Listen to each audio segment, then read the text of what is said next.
چونکہ اس وقت کے سب لوگ آدم علیہ السلام کی حقیقی اولاد تھے اور آپس میں بہن بھائی تھے، اس لیے اس وقت کی شریعت کی روح سے قابیل اپنے ساتھ جڑواں پیدا ہونے والی بہن کے سوا کسی دوسری بہن سے شادی کر سکتا تھا، اور اسی طرح حابیل اپنے ساتھ جڑواں پیدا ہونے والی بہن کے علاوہ کسی دوسری بہن سے شادی کر سکتا تھا۔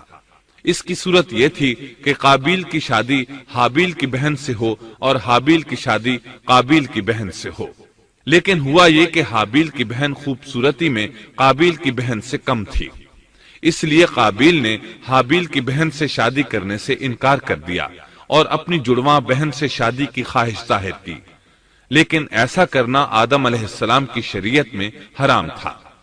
آپ نبی بھی تھے اور رسول بھی۔ رسول اور نبی میں فرق یہ ہے کہ رسول پر شریعت اور احکام نازل ہوتے ہیں، لیکن نبی پر شریعت نازل نہیں ہوتی، البتہ اس کی طرف وحی نازل ہوتی ہے اور معجزات عطا کیے جاتے ہیں، جبکہ شریعت صرف رسولوں ہی پر نازل کی جاتی ہے۔ آدم علیہ السلام بھی چونکہ رسول تھے، اس لیے ان کی شریعت میں یہ قانون تھا کہ کوئی شخص اپنے ساتھ جڑواں پیدا ہونے والی بہن کے ساتھ شادی نہیں کر سکتا۔ قابیل اس شرعی حکم کی وجہ سے غضبناک ہو گیا، اس نے تعجب کا اظہار کرتے ہوئے اس قانون کو ماننے سے انکار کر دیا۔ آدم علیہ السلام نے ان دونوں کے درمیان فیصلہ کرتے ہوئے انہیں حکم دیا کہ دونوں اللہ کے حضور ایک ہدیہ پیش کریں۔ ہدیہ اس جانور کو کہتے ہیں جسے اللہ کے نام پر ذبح کر کے فقراء میں تقسیم کر دیا جائے۔ اس سے مقصود اللہ کے لیے اپنی نیت کو خالص کرنا ہوتا ہے۔ اس عمل کو قربانی کہا جاتا ہے۔ آدم علیہ السلام کے زمانے میں قربانی کا جو قانون تھا اس کے قبول ہونے کی نشانی طے تھی، اور وہ یہ کہ آسمان سے ایک آگ نمودار ہوتی اور اس قربانی کو جلا دیتی۔ اس کا مطلب تھا قربانی قبول ہو چکی ہے، اور اگر آگ قربانی کو نہ جلاتی تو سمجھ لیا جاتا کہ قربانی قبول نہیں ہوئی۔ آخر قربانی کا دن آ پہنچا۔ حابیل نے اپنے مویشیوں میں سے ایک بہترین جانور لیا اور قربان گاہ میں لا کر اللہ کے حضور پیش کر دیا۔ دوسری طرف قابیل نے اپنی کھیتی کے غلے میں سے ردی قسم کا غلہ قربانی کے لیے پیش کیا۔ دوسرے دن دونوں قربان گاہ پہنچے تو انہوں نے دیکھا کہ حابیل کی قربانی قبول ہو چکی ہے، جبکہ قابیل کی قربانی کو آگ نے چھوا تک نہیں تھا۔ یہ دیکھ کر قابیل حابیل پر غضبناک ہوا۔ شیطان نے بھی اسے وسوسے میں مبتلا کیا کہ اپنے بھائی کو قتل کر دے۔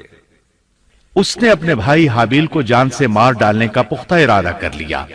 اس وقت تک روئے زمین پر کوئی انسان قتل نہیں ہوا تھا۔ انسانی تاریخ میں یہ پہلا قتل ہے جس کا ارتکاب قابیل نے کیا۔ وہ اپنے بھائی حابیل کے پاس گیا اور اس سے بولا، میں تجھے قتل کر دوں گا۔ جواب میں حابیل نے کہا، اگر تو مجھے قتل کرنے کی کوشش کرے گا تو میں اپنے دفاع میں ہاتھ نہیں اٹھاؤں گا، اس لیے کہ میں چاہتا ہوں تو اپنے دیگر گناہوں کے ساتھ میرے قتل کا گناہ بھی اٹھا لے، تیرے گناہ زیادہ ہو جائیں۔ چنانچہ ایک تاریک رات میں حابیل سویا ہوا تھا کہ قابیل ایک بڑا سا پتھر اٹھا کر اس کے پاس آیا۔ اس نے وہ پتھر اپنے بھائی کے سر پر دے مارا۔ اس طرح اس نے حابیل کو قتل کر دیا۔ روئے زمین پر قتل کی ابتدا کر دی، زمین کو پہلے خون سے رنگ دیا۔ تاریخ انسانی میں یہ سب سے پہلا جرم تھا جو قابیل کے ہاتھوں ہوا۔ قتل تو وہ کر بیٹھا، اب حیران اور پریشان ہوا کہ اس کی لاش کا کیا کرے۔ اس وقت تک نسل انسانی موت سے بھی دوچار نہیں ہوئی تھی۔ آدم علیہ السلام کی اولاد میں سے اس وقت تک کوئی فوت نہیں ہوا تھا، اس لیے قابیل کو معلوم نہیں تھا کہ مردے کے ساتھ کیا کیا جائے۔ اسی کشمکش کے عالم میں اس نے بھائی کی لاش کو کمر پر اٹھا لیا اور چل پڑا۔ چلا جا رہا تھا کہ اللہ نے دو کوے بھیجے۔ دونوں کوے آپس میں لڑ پڑے، ایک نے دوسرے کو ہلاک کر دیا۔ اب زندہ کوا مٹی کھودنے لگا۔ اس طرح اس نے ایک گڑھا تیار کر لیا، مردہ کوے کو اس میں رکھا اور اوپر مٹی ڈال دی۔ اس طرح قابیل کو دفن کا طریقہ معلوم ہوا۔ اس نے بھی گڑھا کھودا اور حابیل کی لاش کو اس میں دبا دیا۔ وہ اپنے کیے پر نادم ضرور تھا، لیکن اس نے اللہ سے معافی نہ مانگی، جبکہ انسان کے لیے ضروری ہے کہ اس سے کوئی گناہ ہو جائے تو اللہ سے معافی مانگے۔ قابیل اور حابیل کے درمیان جو مکالمہ ہوا، اللہ تعالیٰ نے اس کا ذکر سورہ مائدہ آیت 27